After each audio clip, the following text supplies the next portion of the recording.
Welcome back to the Embers Archive. Tonight's story speaks of a kingdom stolen, a rebellion whispered in shadows, and a love that bloomed in the heart of the enemy. This is the tale of the Traitor's throne. Vridia had suffered for 20 long years under the iron fist of the Tyrant Lord Malakor. He'd seized the throne by force, casting the kingdom into an age of fear and despair. The rightful king had been slain, and his son, the true heir Prince Kaelen, was believed to have perished with him. But legends, like embers, can smolder for a long time before bursting back into flame. Kaelen was alive. He lived in disguise as Valerius, a simple blacksmith in the capital city, his true identity a closely guarded secret. By day, he shaped iron and steel. But by night, he forged a rebellion, gathering those loyal to the old ways, planning to reclaim his birthright. His carefully laid plans were thrown into chaos by the arrival of Lady Seraphina, Lord Malakor's own niece. She had been summoned to court, a pawn in her uncle's political games, intended for a strategic marriage that would solidify his power. To the rebels, she was the face of the oppressive regime, a symbol of everything they fought against. But to herself, Seraphina felt like a prisoner in a gilded cage. Her life, not her own, her future dictated by a man she despised. Kaelen, still playing the part of Valerius the blacksmith, saw an opportunity.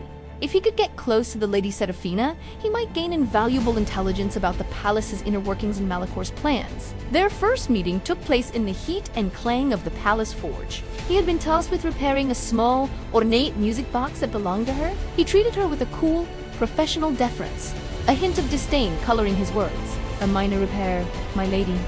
Though trinkets from the old regime are perhaps best left forgotten, Seraphina, accustomed to the false pleasantries of the court, was struck by his bluntness. She met his gaze, her own voice filled with a quiet, dignified defiance. Some things, Blacksmith, hold value beyond their strength.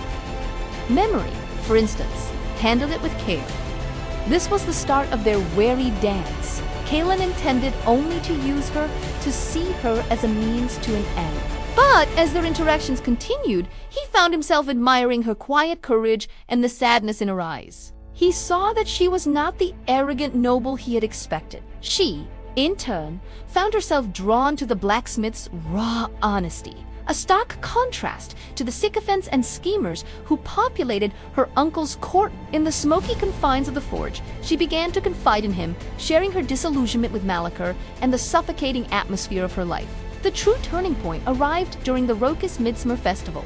In a public display of his paranoia, Lord Malakor ordered a common man arrested on a flimsy suspicion of treason. As the guards moved to seize the terrified man, Seraphina, acting on pure impulse, stepped forward to defend him, placing herself between the guards and their victim. Malakor's fury was a palpable thing, a cold wave that washed over the stunned crowd. In that instant, chaos erupted, a perfectly timed diversion created by Kaelen's hidden rebels.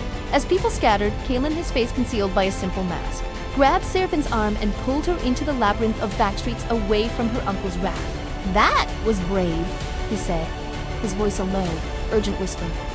"Foolish, but brave. You are no longer safe at court." Catching her breath, her heart pounding, Seraphina stared at him. "Who are you, Valerius? Who are you really?" For a long moment, he hesitated. The secret he had protected for 2 decades was on the verge of being revealed.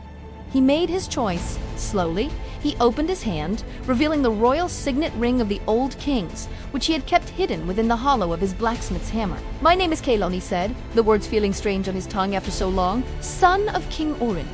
Your uncle murdered my father and stole my throne." Seraphina stared, her entire world tilting on its axis. The strong, honest blacksmith she had found herself falling for was the rightful king, sworn to destroy her family. But in that moment, she saw the path ahead with perfect clarity. She had seen Malakor's cruelty firsthand, and she had seen the honor and conviction in Kaelen's eyes. Her choice was simple. It was not a choice of blood, but of conscience. "Then we must take it back," she said, her voice filled with a newfound resolve. "How can I help?" And so, the lady of the court became the rebellion's greatest asset. She became their spy, moving through the palace corridors, listening, watching, and feeding them vital intelligence about troop movements and guard rotations. For Kaelen, it was a torment. Every piece of information she gave them brought his victory closer. but his heart was at war. The fierce desire for revenge that had fueled him for 20 years was now warring with a love for Seraphina that was just as powerful. The rebellion was planned to strike on the anniversary of Malakor's ascension, the day he celebrated his bloody conquests. Seraphina was given the most critical task of all. She had to disable the ancient magical wards that protected Malak's private chambers, leaving him vulnerable. As she moved to shatter the warding stones, a cold voice stopped her.